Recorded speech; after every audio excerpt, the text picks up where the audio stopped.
नमस्कार विद्यार्थी मित्रांनो, मी प्रतीक आपल्या सर्वांचं या ठिकाणी स्वागत करतो. जसं की आपल्या सर्वांना माहिती आहे, नुकतंच महाराष्ट्र लोकसेवा आयोग एमपीएससी कडून महाराष्ट्र गटक सेवा संयुक्त पूर्व परीक्षेची नोटिफिकेशन या ठिकाणी प्रसिद्ध करण्यात आलेली आहे. आणि त्या नोटिफिकेशन मध्ये जाहिरातीमध्ये आपल्या सहाय्यक मोटर वाहन निरीक्षक या पदाची 461 पदांसाठी या ठिकाणी जाहिरात प्रसिद्ध करण्यात आलेली आहे. 461 पदं ही खूप मोठी पदं आहेत. म्हणजे तुम्ही बघू शकता की 2017 ज्या ठिकाणी 833 पदांची ही जाहिरात प्रसिद्ध करण्यात आली होती, त्याच्यानंतर ही इतिहासामधली सर्वात जास्त पदांची जाहिरात आपल्याला दिसते, ज्याच्यामध्ये सहाय्यक मोटर वाहन निरीक्षक या पदाचा पण समावेश आहे. आणि आज आपण या ठिकाणी सहाय्यक मोटर वाहन निरीक्षक या पदाची जी मुख्य परीक्षा असते, ज्या परीक्षेवर तुमचं सिलेक्शन, सिलेक्शन नंतर तुमचं प्रमोशन आणि ह्या सर्व प्रोसेस डिपेंड असतात, त्या पर्टिक्युलर मेन्स परीक्षेसाठी किंवा मुख्य परीक्षेसाठी तुमचा जो एक महत्त्वाचा घटक आहे, जो की आहे मॅन्युफॅक्चरिंग प्रोसेसेस. त्या मॅन्युफॅक्चरिंग प्रोसेसेसचं या ठिकाणी सिलेबस डिस्कशन करणार आहोत. तर चला सुरू करूया सिलेबस डिस्कशन. मॅन्युफॅक्चरिंग प्रोसेस पुढे जाण्याआधी मी प्रतीक परत तुमचं एकदा सर्वांचं या नवीन सेशनमध्ये अगदी मनापासून स्वागत करतो.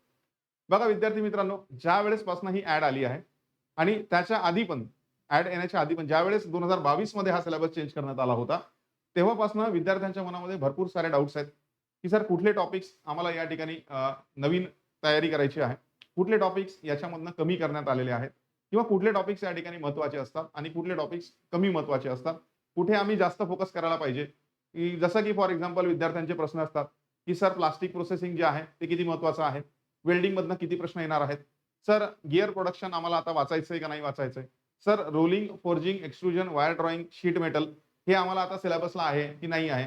कारण हे शब्द असे डायरेक्टली तुमच्या सिलेबसमध्ये दिलेले नाहीत. सिलेबसमध्ये फक्त आपल्याला काय दिलेलं असतं, ते एका पर्टिक्युलर चॅप्टरचं नाव हे दिलेलं असतं. तर असे काही डाउट्स विद्यार्थ्यांच्या मनामध्ये आहेत. जसं की तुम्ही बघू शकता, ह्या सिलेबस किंवा हे पर्टिक्युलर डिस्कशन आपण आज का करतोय, तर आपल्याला या काही प्रश्नांची उत्तरं जाणून घ्यायची आहेत. जसं की अंडरस्टँडिंग द सिलेबस चेंजेस, सिलेबसमध्ये काय चेंजेस झालेले आहेत, identify the newly added topics, कुठलं नवीन ॲडेड टॉपिक्स या ठिकाणी ॲड झालेले आहेत, आयडेंटिफाय द रिमोट टॉपिक्स म्हणजे काय याच्यामधनं वगळण्यात आलेलं आहे सिलेबसमधनं, prepare a study strategy and avoid unnecessary preparation. हे आपल्याला कसं करता येईल याच्या ठिकाणी किंवा हे सर्व बघण्यासाठी आज आपण या ठिकाणी जे आहे ते हे सेशन या ठिकाणी बघतोय. एक छोटंसं सेशन असणार आहे 10-15 मिनिटाचं, त्याच्यामध्ये या सर्व प्रश्नांची तुमची जी उत्तरं आहेत ती देण्याचा मी या ठिकाणी प्रयत्न करतो. बघा लक्षात घ्या, सर्वात पहिल्यांदा आपल्याला कुठलंही प्रिपरेशन चालू करताना त्याचा सिलेबस बघणं गरजेचं आहे. आता सिलेबस बघणं गरजेचं आहे म्हटल्यानंतर याच्या आधी काय व्हायचं की ही जी सहाय्यक मोटर वाहन निरीक्षक परीक्षा आहे ही 2020 मध्ये कंडक्ट करण्यात आली, त्याच्या आधी 2017 मध्ये कंडक्ट करण्यात आली, त्याच्या आधी 2013 मध्ये कंडक्ट करण्यात आली, त्याच्या आधी 2011, मग 2005 अँड सो ऑन. तर त्याच्यामध्ये ज्यावेळेस आपण सिलेबस बघतो, ओल्ड सिलेबस म्हणजे हा जो तुमचा ओल्ड सिलेबस आहे हा कधीसाठी असेल, तर 2017 साठी असेल, 2020 साठी असेल, या सर्व एक्झामसाठी हा सिलेबस होता. आणि त्याच्यानंतर आज आपण जी वॅकन्सी बघतोय किंवा जे पर्टिक्युलर तुमचं नोटिफिकेशन बघतोय 2026 साठी, त्याच्यासाठी आयोगानं हा नवीन सिलेबस या ठिकाणी दिलेला आहे, न्यू सिलेबस.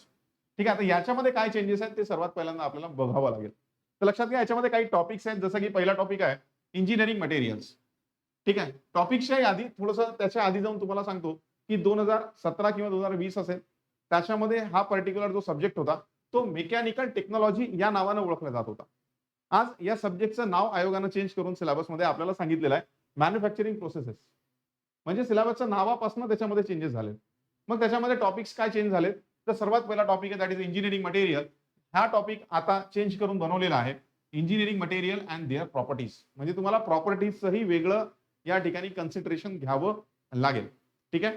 त्याच्यानंतर दुसरा टॉपिक आहे या ठिकाणी नॉन चिप फॉर्मिंग प्रोसेसेस, जो आधी सिलेबसला होता पण आज या ठिकाणी तो सिलेबसला काय केलेला आहे, कट केलेला आहे, रिमूव्ह केलेला आहे. आणि इथं कट केलेले टॉपिक जे आहेत ते मी तुम्हाला रेड ब्रॅकेटनी दाखवतो आहे आणि जे ऍड केले ते या ठिकाणी तुम्हाला ग्रीन ब्रॅकेट्स मध्ये दिसणार आहेत.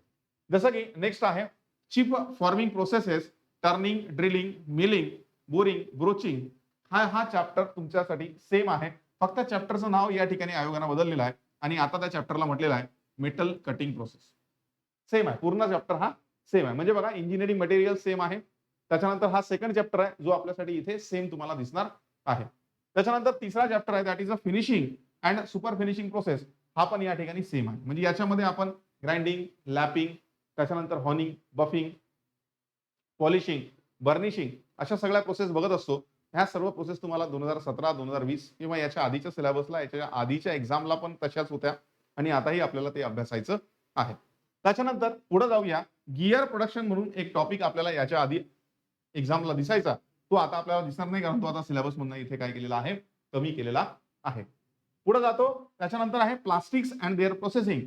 त्याच्यानंतर आहे मेटल जॉईनिंग प्रोसेस. म्हणजे मेटल जॉईनिंग प्रोसेस मध्ये वेल्डिंग असेल, ब्रेझिंग असेल, सोल्डरिंग असेल, ब्रेझ वेल्डिंग असेल, ह्या सगळ्या ज्या प्रोसेस आहेत, ह्या सगळ्या प्रोसेस आता हे दोन्ही टॉपिक आपल्या इथे नव्यानं ऍड झालेले आहेत. म्हणजे हे याच्या आधी तुम्हाला दिसत नव्हते. देन पुढे जाऊया. एनसीसीएनसी मशीन म्हणून आपल्याकडे एक टॉपिक आहे, तो आहे तसाच आहे, या ठिकाणी पण सेम आहे. देन त्याच्यानंतर आहे नॉन ट्रॅडिशनल मशीनिंग प्रोसेस, हा पण आहे तसाच आहे.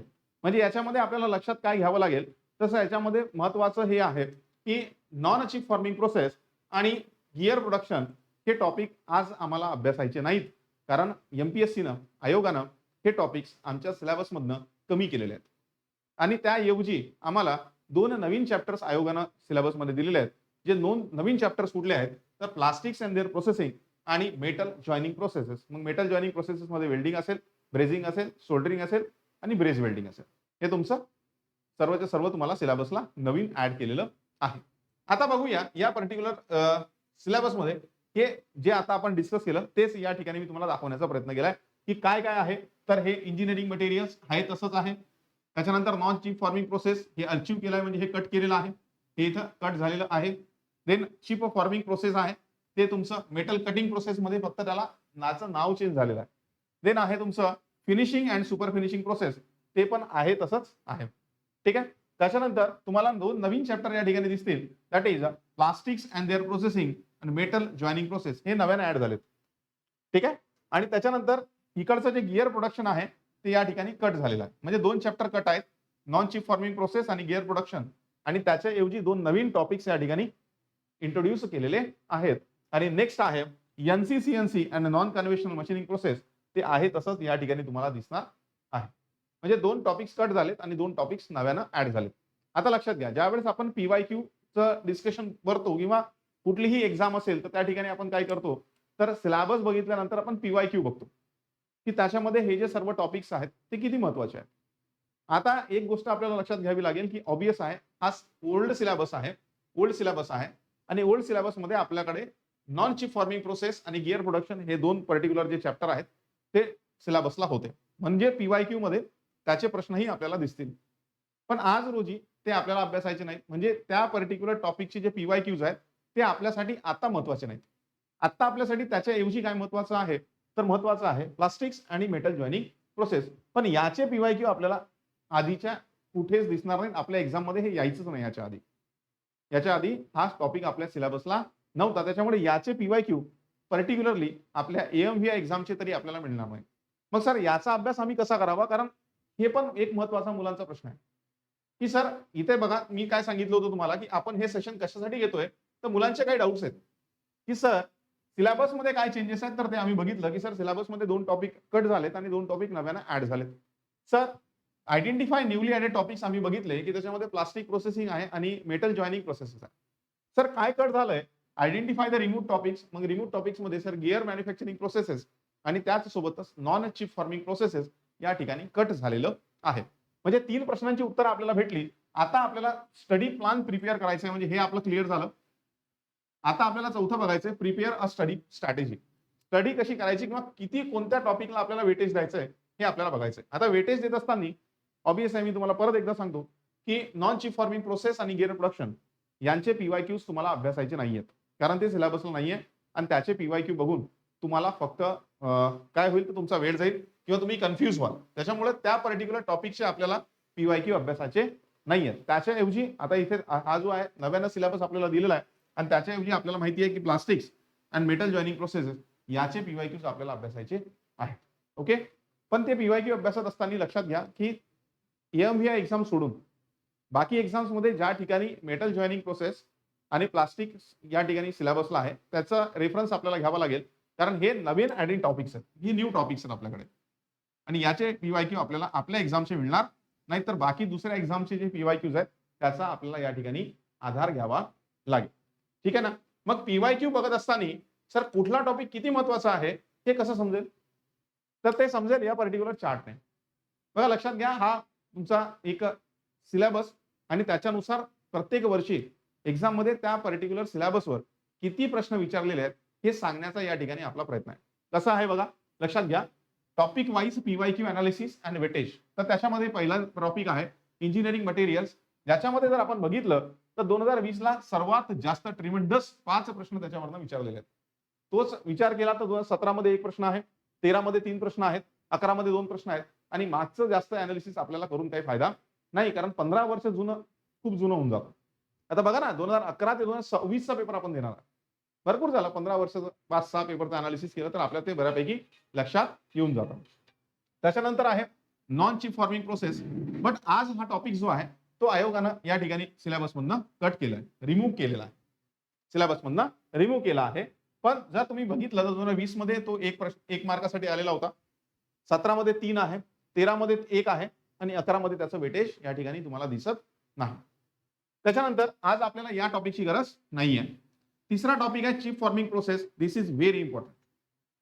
आयोगाचा सर्वात महत्वाचा टॉपिक आणि प्रोडक्शन इंजिनिअरिंग किंवा मॅन्युफॅक्चरिंग प्रोसेसेस मधला सर्वात महत्वाचा टॉपिक, ज्याच्यावरनं प्रत्येक वर्षी तुम्ही जर बघितलं तर सर्वात जास्त प्रश्न तुम्हाला दिसतील. आणि या पूर्ण सिलेबसमध्ये म्हणजे या ठिकाणी जो सिलेबस आपण बघतोय, या सर्वात सिलेबसमध्ये सर्वात महत्वाचा टॉपिक कुठला असेल तर तो हाच आहे मेटल कटिंग प्रोसेस. तुम्ही अज्युम करा की या टॉपिक मधनं पूर्णच्या पूर्ण सर्वात जास्त प्रश्न तुम्हाला दिसतील. बघा ना, चिप फॉर्मिंग प्रोसेस त्याच्यामध्ये 6 प्रश्न इथे दिसतात, 9 प्रश्न इथे दिसतात, 10 प्रश्न इथे दिसतात आणि 8 प्रश्न इथे दिसतात. म्हणजे जवळ तुम्ही असं अज्युम करा की 40 to 50% वेटेज, म्हणजे या सब्जेक्टला जेवढं वेटेज असेल त्या वेटेजमध्ये 40 to 50% वेटेज या फक्त या तिसऱ्या नंबरच्या पॉइंटचं आहे, that is a chip forming process. त्याच्यानंतर आहे चौथा topic finishing and super finishing. याच्यामध्ये आम्ही काय शिकतो? याच्यामध्ये आम्ही शिकतो sir grinding process, lapwing process, buffing process, honing process, polishing process, burnishing process, super finishing process, अशा सगळ्या प्रोसेस आहेत. ज्याचं वेटेज तुम्ही बघू शकता 2020 ला 2 मार्काचा असेल किंवा 2 प्रश्न आहेत. 2 प्रश्न म्हणजे 40 मार्क. ठीक आहे ना, 2 प्रश्न म्हणजे 40 मार्क. 17 मध्ये 3 प्रश्न आहेत, 13 मध्ये 2 प्रश्न आहेत, 11 मध्ये 3 प्रश्न आहेत. आता हे दाखवण्याचं गणित असं आहे की याच्यानुसार आपण अपेक्षित करू शकतो की 2026 मध्ये पर्टिक्युलर त्या पॉइंटवरनं किती प्रश्न येऊ शकतात. जसं की आता इथं 2-3 ची रेंज आहे, म्हणजे 26 मध्ये पण सर आम्ही 3 प्रश्न त्याच्यावरनं अपेक्षित करू शकतो. आता इथं 6, 9, 10, 8 आहेत, म्हणजे इथं 7 ते 8 प्रश्न सर येऊ शकतात. हे आमचं गेसिंग आहे ना 2026 मध्ये की असं होईल. इथे इंजिनिअरिंग मटेरियल्स आहे तर 5, 1, 3, 2 म्हणजे 3 ते 4 प्रश्न इथूनही येऊ शकतात. हे 2026 चं गेसिंग आहे सर आमचं. हे त्याच्यासाठी तुम्हाला हा टेबल जो आहे महत्वाचा आहे. त्याच्यानंतर गिअर प्रोडक्शन, आता हे सिलेबसला नाहीये, हे कट झालेलं आहे. त्याच्यानंतर आहे एनसीसीएनसी मशीन. आता एनसीसीएनसी मधूनही बघा तुम्ही 2-3-3 म्हणजे अजून करू शकतो की सर इथनंही 2 प्रश्न येऊ शकतात. त्याच्यानंतर लास्ट आहे नॉन ट्रॅडिशनल किंवा नॉन कन्व्हेन्शनल मशीनिंग प्रोसेस. त्याच्यामधनं बघा 2020 ला 3 प्रश्न आहेत, 17 ला 1 आहे, 13 ला 2 आहे, 11 ला 2 आहेत, म्हणजे सर आम्ही 20 ला पण 2 प्रश्न अज्युम करू शकतो. बरोबर आहे. आता याच्यामध्ये सर आम्हाला काय दिसत नाही, तर याच्यामध्ये आम्हाला प्लास्टिक्स अँड देअर प्रोसेसिंग हे चॅप्टर दिसत नाही, कारण मित्रांनो ते याच्या आधी सिलेबसला नव्हतं. मग त्याचे पीवायक्यू पण अवेलेबल नाहीयेत. ते सांगणं कठीण आहे की किती पीवायक्यू येतील. पण मला असं वाटतं की प्लास्टिक मधनं तुम्ही 2 पीवायक्यू अज्युम करा आणि वेल्डिंग मधनं 2 किंवा 3 प्रश्न अज्युम करा. म्हणजे ते 5 प्रश्न आणि हा एक अपेक्षित डाटा म्हणजे 5 आणि 3 8, 8 आणि 8 8 आणि 7 15, 15 ते 20 प्रश्न या पर्टिक्युलर टॉपिक मधनं तुम्हाला दिसू शकतो. आता आहे काय तुम्हाला माहिती आहे सर्वांना की आपल्याकडे सहाय्यक मोटर वाहन निरीक्षक या परीक्षेसाठी टोटल किती सब्जेक्ट आहेत किंवा टोटल पर्टिक्युलरली किती टॉपिक्स आहेत, तर आपल्याला माहिती आहे की 15 टॉपिक्स आहेत. किती टॉपिक आहेत सर? 15 टॉपिक्स आहेत. बर, 15 टॉपिक्स आहेत, 150 प्रश्न आहेत. प्रत्येक प्रश्न 2 मार्काचा आहे, म्हणजे 300 मार्काची एक्झाम आहे. 300 मार्काची एक्झाम आहे आणि 90 मिनिट मला वेळ आहे. ठीक आहे, 90 मिनिट मला वेळ आहे. 90 मिनिट जर मला वेळ असेल तर 36 सेकंड मला एका प्रश्नासाठी लागणार आहेत किंवा 36 सेकंड मला एका प्रश्नासाठी मिळणार आहेत. आता लक्षात घ्या, याच्यामध्ये 15 टॉपिक्स, 150 प्रश्न, म्हणजे सरळ आपल्याला जर आपण बघितलं तर आपल्याला असं दिसतं 10 क्वेश्चन्स पर टॉपिक. असं दिसतं 3 क्वेश्चन्स पर टॉपिक असं आपल्याला दिसतं. पण जनरली असं नाही आहे. असं होणार नाही असं वाटते. कारण की याच्यामध्ये जे महत्त्वाचे टॉपिक्स आहेत, ठीक आहे. जसं की काही सब्जेक्ट आहेत ते खूप लेंदी आहेत. जसं की हाच घ्या ना, मॅन्युफॅक्चरिंग प्रोसेसेस हा टॉपिक खूप लेंदी आहे. तर या लेंदी टॉपिकमध्ये खूप जास्त लेंदी काय? कारण त्याच्यात खूप जास्त मटेरियल आहे, खूप जास्त सिलेबस आहे. तर त्याच्यावरनं फक्त 10 प्रश्न येतील असं वाटत नाही. ठीक आहे. त्याच्यावरनं कमीत कमी तुम्ही अझ्युम करा की 15 प्रश्न आपल्याला येणार आहेत. 15 क्वेशन्स. मग 15 क्वेशन्स मधून ठीक आहे 15 इंटू 2 म्हणजे 30 मार्काचा हा सिलेबस आहे. 30 मार्काचा हा पर्टिक्युलरली हा टॉपिक आहे. त्यानुसार आपल्याला इथे काय करावं लागेल, इथे आपल्याला त्याचं वेटेज ठरवावं लागेल, की सर 30 मार्क मला हे पर्टिक्युलर टॉपिक्स देऊन जाणार आहे. ठीक आहे. त्याच्यामध्ये मला कसं याला डिस्ट्रिब्यूट करता येईल. मग परत त्याच्यामध्ये सर्वात महत्त्वाचा टॉपिक आहे चिप फॉर्मिंग प्रोसेस. त्याच्यानंतर आहे तुमचं फिनिशिंग, सुपर फिनिशिंग. त्याच्यानंतर एनसी-सीएनसी आहे, नॉन ट्रेडिशनल आहे. मग तुमचं वेल्डिंग आहे. त्याच्यानंतर तुमचं प्लास्टिक प्रोसेसिंग आहे आणि लास्टला तुमचं इंजिनिअरिंग मटेरियल्स आहे. असे हे टॉपिक्सचं तुम्ही असेंडिंग ऑर्डर, डिसेंडिंग ऑर्डर निश्चित करून घ्या. मला सांगायचं एवढंच आहे, की याच्यामध्ये सर्वात महत्त्वाचं काय आहे, तर तुमचं non chip forming chip forming प्रोसेसेसमध्ये तुम्हाला सर्वात जास्त प्रश्न या ठिकाणी विचारले जातात. मग आता दुसरा प्रश्न आहे, सर तुम्हाला सांगितलं, की इथे सर्वात महत्त्वाचं काय आहे? तर मी तुम्हाला सांगतो बघा इथे ऑर्डर लिहून देतो. सर्वात महत्त्वाचं आहे चीफ फॉर्मिंग प्रोसेस हे तुमचं सर्वात महत्त्वाचं. 1 नंबरला तुम्हाला याला काय करायचंय? कंप्लीट करायचंय. 2 नंबर सर आम्हाला हा टॉपिक कंप्लीट करायचा आहे. 3 नंबर सर आम्हाला या ठिकाणी जो आहे तो वेल्डिंग करायचा आहे. मेटल जॉइनिंग प्रोसेस वेल्डिंग करायचं आहे. त्याच्यानंतर सर 4th नंबर आम्हाला जो आहे तो एनसी-सीएनसीचा टॉपिक करायचा आहे. 5th नंबर आम्हाला सर या ठिकाणी नॉन ट्रेडिशनल मशीनिंग प्रोसेस हा टॉपिक या ठिकाणी अभ्यासायचा आहे. त्याच्यानंतर 6 नंबरला सर आम्हाला इथे प्लास्टिक म्हणून जो टॉपिक आहे तो दिलेला आहे आणि 7 नंबरला आम्हाला इंजिनिअरिंग मटेरियल्स जो आहे तो टॉपिक अभ्यासायचा आहे. अशा प्रकारे याचं वेटेज राहू शकतं असं मला वाटतं. 6 नंबरला काय सांगितलं मी? प्लास्टिक. 2 प्रश्न प्लास्टिकवरनं तुम्ही अझ्युम करू शकता. अशा प्रकारे आपल्याला याला बायफर्केट करता येईल. म्हणजे सर्वात पहिले रिव्हिजन करताना सर आम्ही चीफ फॉर्मिंग प्रोसेसची रिव्हिजन करणार आहोत. 2 नंबर सर आम्ही या ठिकाणी फिनिशिंग, सुपर फिनिशिंग प्रोसेस बघणार आहोत. 3 नंबरला सर आम्ही वेल्डिंगची रिव्हिजन करणार आहोत.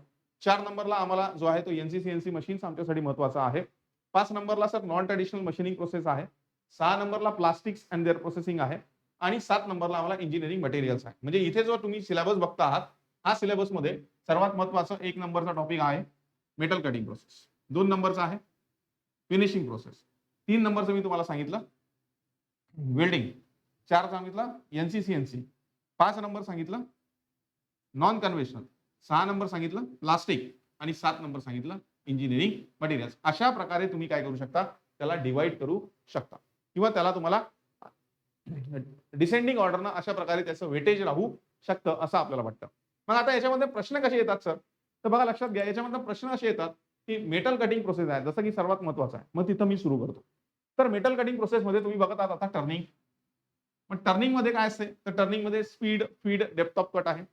तर त्याच्यावरनं तुम्हाला एखादं न्यूमेरिकल विचारलं जाऊ शकतं. पण ते खूप सोपं असेल कारण एक्झामला कॅल्क्युलेटर नाहीये. ड्रिलिंगमधनं तुम्हाला depth of cut off drilling हे याच्या आधी 2020 ला विचारलेलं आहे. तर ड्रिलिंगमधनं ड्रिलिंग काय असते किंवा रिमिंग किंवा काउंटर बोरिंग, काउंटर सिंकिंग हे ऑपरेशन्स काय असतात? अशा प्रकारचा प्रश्न विचारला जातो. बोरिंग त्याच्यासोबत आहे. बोरिंगमधनं प्रश्न विचारला जाऊ शकतो. मिलिंग हा आयोगाचा एक महत्त्वाचा टॉपिक आहे. म्हणजे 2020 आणि 2017 दोन्ही वेळेस या मिलिंगमधनं प्रश्न आहे. ठीक आहे. तर मिलिंग एक आयोगाचा महत्त्वाचा टॉपिक आहे. मग मिलिंगमध्ये गँग मिलिंग असेल, स्ट्रॅडल मिलिंग असेल, अप मिलिंग असेल, डाउन मिलिंग असेल. हे काय आहे? हे किती काय असतं? असं तुम्हाला विचारलेलं जातं. त्याच्यानंतर आहे बोरिंग आणि ब्रोचिंग. ब्रोचिंग 2017 मध्ये 2 प्रश्न या ब्रोचिंगवरनं विचारले आहेत फक्त. तर हा ब्रोचिंग आहे या ठिकाणी असा महत्त्वाचा आहे. देन 2 नंबरचा टॉपिक आपल्याकडे आहे फिनिशिंग अँड सुपर फिनिशिंग. त्याच्यामध्ये येतं ग्राइंडिंग, लॅपिंग, पॉनिंग ह्या सर्वात महत्त्वाच्या प्रोसेस. सर्वात महत्त्वाचं आहे ग्राइंडिंग. मग ग्राइंडिंग मधनंही सेंटरलेस ग्राइंडिंग मधनं प्रश्न येतो किंवा ग्राइंडिंग व्हीलचं जे डेझिग्नेशन असतं, ग्राइंडिंग व्हीलचं जे लोडिंग आहे, अनलोडिंग आहे, ग्लेझिंग आहे, याच्यावरनं त्या ठिकाणी प्रश्न येतात. त्याचप्रमाणे लॅपिंग मध्ये जर तुम्ही गेलात तर लॅपिंगची ॲप्लिकेशन्स काय आहे? याच्यावर 2020 मध्ये प्रश्न आलेला आहे. लॅपिंगची ॲप्लिकेशन्स. त्याच्यानंतर हॉनिंग असतं. हॉनिंग ऑपरेशन आहे त्याच्यावरनं प्रश्न दिसतो आणि तुम्हाला 3 नंबर आपल्याला अभ्यासायचं आहे मेटल जॉइनिंग प्रोसेस त्याच्यामध्ये वेल्डिंग आहे. मग वेल्डिंगचं क्लासिफिकेशन सर्वात महत्त्वाचं आहे. त्याच्यामध्ये आर्क वेल्डिंग काय असते? आर्क वेल्डिंगचं प्रिन्सिपल काय आहे? त्याच्यामध्ये DC welding, DC straight polarity, DC reverse polarity, AC welding आपण कधी वापरतो? त्याच्यानंतर मग टीग वेल्डिंग आहे, मिग वेल्डिंग आहे. ह्या 2 वेल्डिंग प्रोसेस खूप महत्त्वाच्या आहेत. पुढे गेलो आपण, की रेझिस्टन्स वेल्डिंग आपल्याला मिळतं. मग रेझिस्टन्स वेल्डिंगमध्ये त्याचं प्रिन्सिपल काय आहे? त्याच्यामध्ये कुठल्या ठिकाणी आपल्याला कंटिन्युअस जॉइंट मिळतो, तर सीम वेल्डिंगमध्ये सर आम्हाला लीक प्रूफ जॉइंट मिळतो. हा प्रश्न एक महत्त्वाचा बनू शकतो. त्याच्यानंतर रेझिस्टन्स वेल्डिंगच्या पुढे आम्ही निघून गेलो, की तुम्हाला केमिकल रिएक्शन वेल्डिंग मिळते. त्याच्यामध्ये गॅस वेल्डिंग आहे. मग गॅस वेल्डिंगमध्ये वेगवेगळ्या प्रकारच्या फ्यूम्स तयार होतात. त्याच्यामध्ये न्यूट्रल फ्लेम आहे, ऑक्सिडायझिंग फ्लेम आहे आणि त्याच्यानंतर कार्बोरायझिंग फ्लेम आहे. हे कधी मिळतं? त्याच्यामध्ये ऑक्सिजन आणि ॲसिटिलीनचा रेशो किती असतो? हे महत्त्वाचं जातं. पुढे थर्मिट वेल्डिंग आहे. तर थर्मिट वेल्डिंगचा महत्त्वाचं आहे, की थर्मिट वेल्डिंग कधी वापरतो आपण? ज्या ज्या ठिकाणी इलेक्ट्रिसिटी वगैरे ज्या ठिकाणी अवेलेबल नसते त्या ठिकाणी थर्मिट वेल्डिंग वापरता येते. मग असा एक वेल्डिंगचा महत्त्वाचा विषय आहे. मग पुढे गेलो, की आपल्याला सर त्या ठिकाणी सॉलिड स्टेट वेल्डिंग मिळतात. मग त्याच्यामध्ये एक्सप्लोजन वेल्डिंग आहे, अल्ट्रासोनिक वेल्डिंग आहे, फ्रिक्शन वेल्डिंग आहे, फोर्ज वेल्डिंग आहे, डिफ्युजन वेल्डिंग आहे. ते कधी वापरतात. त्याच्यानंतर पुढे गेलो, की सर आम्हाला ब्रेझिंग, सोल्डरिंग आणि ब्रेझ वेल्डिंग ह्या प्रोसेस मिळतात. मग त्याच्यामध्ये टेम्परेचर किती असतं, त्याचं ॲप्लिकेशन किती आहे, हे इथे वेल्डिंगमध्ये महत्त्वाचं आहे. चौथा टॉपिक आहे एन-सी-सी-एन-सी. त्याच्यामध्ये न्यूमेरिकल कंट्रोल म्हणजे काय? त्याचं इनपुट काय असते? हा प्रश्न विचारलेला आहे. त्याच्यानंतर न्यूमेरिकल कंट्रोल आणि कॉम्प्युटराइज्ड न्यूमेरिकल कंट्रोलमध्ये काय फरक आहे? मग सी-एन-सीच्या पुढे आपल्याकडे डी-एन-सी आहे, म्हणजे डिस्ट्रिब्युटेड न्यूमेरिकल कंट्रोल आहे. त्याच्यामध्ये काय फरक आहे? पुढे गेलं की मशीनिंग सेंटर आहे. मग त्याची डेफिनिशन आपल्याला 2020 ला विचारलेली होती मशीनिंग सेंटरची. ते महत्त्वाचं आहे. त्याच्यामध्ये काही जी कोड्स आहेत, काही एम कोड्स आहेत. जी कोड्सवर 17 मध्ये प्रश्न आपल्याला दिसतो. म्हणजे एन-सी-सी-एन-सीमध्ये हे टॉपिक्स महत्त्वाचे आहेत. देन आहे नॉन कन्व्हेन्शनल मशीनिंग प्रोसेस. त्याच्यामध्ये नॉन कन्व्हेन्शनलमध्ये 3 ते 4 प्रोसेस खूप महत्त्वाच्या आहेत. एक ई असेल, इलेक्ट्रोकेमिकल मशीनिंग. ई असेल, इलेक्ट्रो डिस्चार्ज मशीनिंग. त्याच्यानंतर अल्ट्रासॉनिक मशीनिंग आहे, अब्रेसिव्ह जेट मशीनिंग आहे. हे खूप महत्त्वाच्या 4 प्रोसेस त्या ठिकाणी आपल्याला दिसतात. प्रोसेस भरपूर आहेत, पण त्याच्यामध्ये ह्या महत्त्वाच्या 4 प्रोसेस आहेत. पुढे आपण गेलो तर 6 नंबरला प्लास्टिक्स एंड देअर प्रोसेसिंग आहे. मग प्लास्टिक्स एंड देअर प्रोसेसिंग म्हणजे सर्वात महत्त्वाचं प्लास्टिक म्हणजे काय? प्लास्टिकचे 2 टाइप्स आहेत, थर्मोसेटिंग आणि थर्मोसेट आणि थर्मोप्लास्ट. मग थर्मोसेटचे एक्झाम्पल काय? थर्मोप्लास्टचे एक्झाम्पल काय? दोघांमध्ये काय फरक आहे? आणि दोघांना जर तुम्हाला वेगवेगळ्या प्रॉडक्ट्स बनवायचे आहेत दोन्हीपासून, तर मग इंजेक्शन मोल्डिंग आहे, कॉम्प्रेशन मोल्डिंग आहे, एक्सट्रुजन आहे, कास्टिंग आहे, वेल्डिंग आहे किंवा वेगवेगळ्या असंख्य प्रकारच्या मेथड्स आहेत. तर त्या मेथड्स कोणत्या मेथड्स पर्टिक्युलरली कुठल्या टाइपच्या प्लास्टिकला ॲप्लिकेबल होतात ते शिकावं लागतं. त्याच्यानंतर 6 नंबर झाल्यानंतर 7व्या नंबरला आपण इंजिनिअरिंग मटेरियल्सकडे येतो.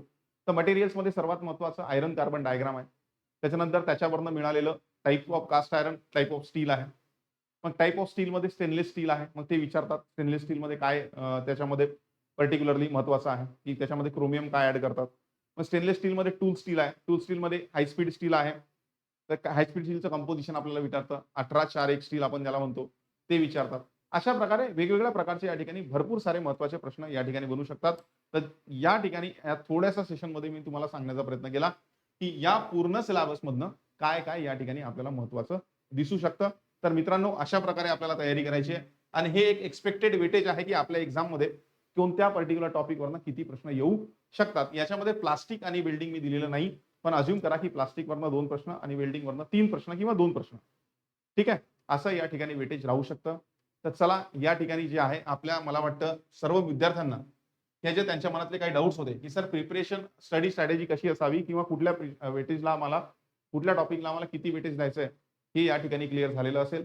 त्यासोबतच अव्हॉइड अननेसेसरी प्रिपरेशन म्हणजे तुमच्या ठिकाणी जे एक्स्ट्राचे पॉइंट्स आहेत, ते एक्स्ट्राचे पॉइंट्स तर अजिबात आता आपल्याला कव्हर करायचे नाहीयेत.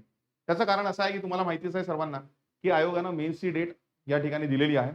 मेन्स एक्झाम तुमची आहे. 27 डिसेंबर ही तारीख दिलेली आहे. त्या मानानं तुमच्याकडे ज्यावेळेस प्रिलिम्स संपल्यानंतर मेन्स एक्झामपर्यंतचा खूप कमी कालावधी म्हणजे 2च महिने आपल्याकडे दिसतायत. 2 महिन्यामध्ये या सर्व टॉपिकची रिव्हिजन म्हणजे 15 टॉपिकची रिव्हिजन.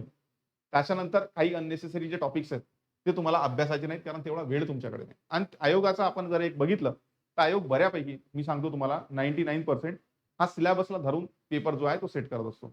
त्याच्यामध्ये अननेसेसरी प्रिपरेशन तुम्ही करू नका. म्हणजे काही विद्यार्थ्यांचं म्हणणं आहे, सर या ठिकाणी कास्टिंग असेल किंवा तुमचं गिअर मॅन्युफॅक्चरिंग असेल,